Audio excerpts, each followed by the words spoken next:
Assalamualaikum warahmatullahi wabarakatuh. Saya Setiajeng Rahma Putri, mahasiswa PPG Prajabatan Universitas Negeri Malang tahun 2022.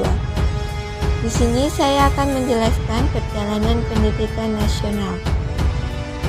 Yang pertama, pada tahun 1536, Antonio Galvano, seorang penguasa Portugis, mendirikan sekolah-sekolah seminari untuk anak-anak dari pemuka-pemuka pribumi di Maluku.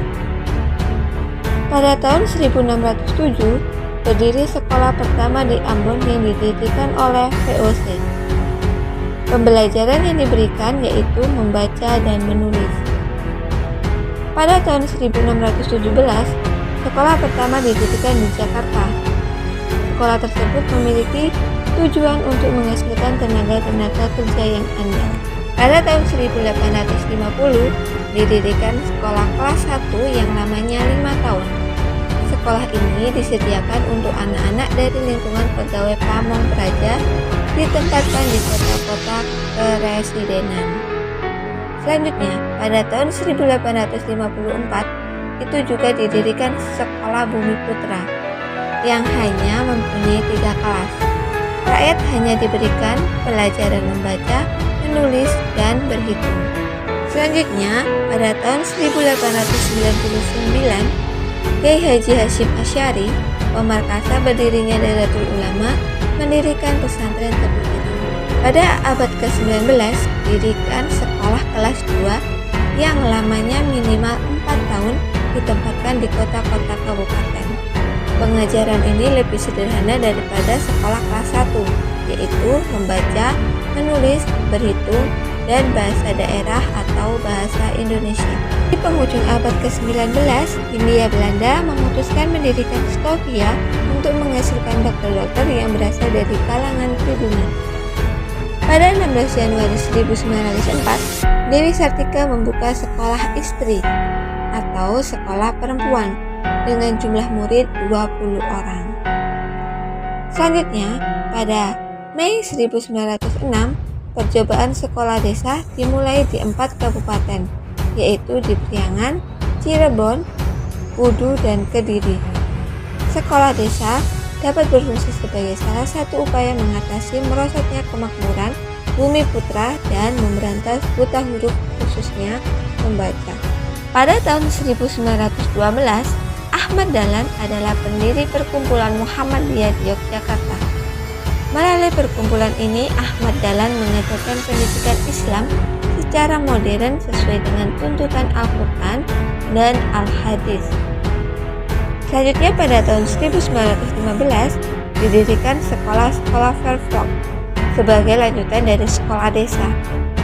Lama belajar di sekolah Vervok adalah 2 tahun, tetapi pada beberapa tempat diperluas dengan sebuah kelas tambahan yang memberikan pelajaran pertanian. Selanjutnya ada AMS pada tahun 1919 di Yogyakarta.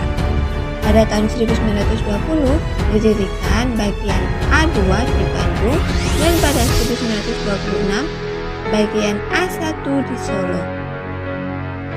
Selanjutnya tahun 1922 dapat tercipta Taman Siswa.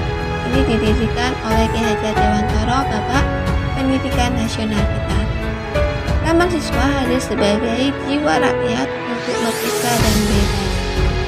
Selanjutnya, perkumpulan Muhammadiyah pada tahun 1937 mendirikan di Yogyakarta suatu jenis sekolah baru yang dinamakan Hims Mulu. Sekolah itu adalah yang pertama sekali yang memberikan pengajaran lanjutan dengan memakai bahasa daerah atau bahasa Indonesia sebagai bahasa pengantar. Selanjutnya, pendidikan antara tahun 1945 sampai 1950 adalah pendidikan masa perjuangan. Ciri-ciri utama pada masa periode ini adalah terdapat semacam dualisme dalam pendidikan. Di salah satu pihak pendidikan dan pengajaran berlangsung di daerah-daerah negara federal yang dikuasai atau dipengaruhi oleh Belanda. Sedangkan di pihak lain langsung dikuasai oleh pemerintah Republik Indonesia.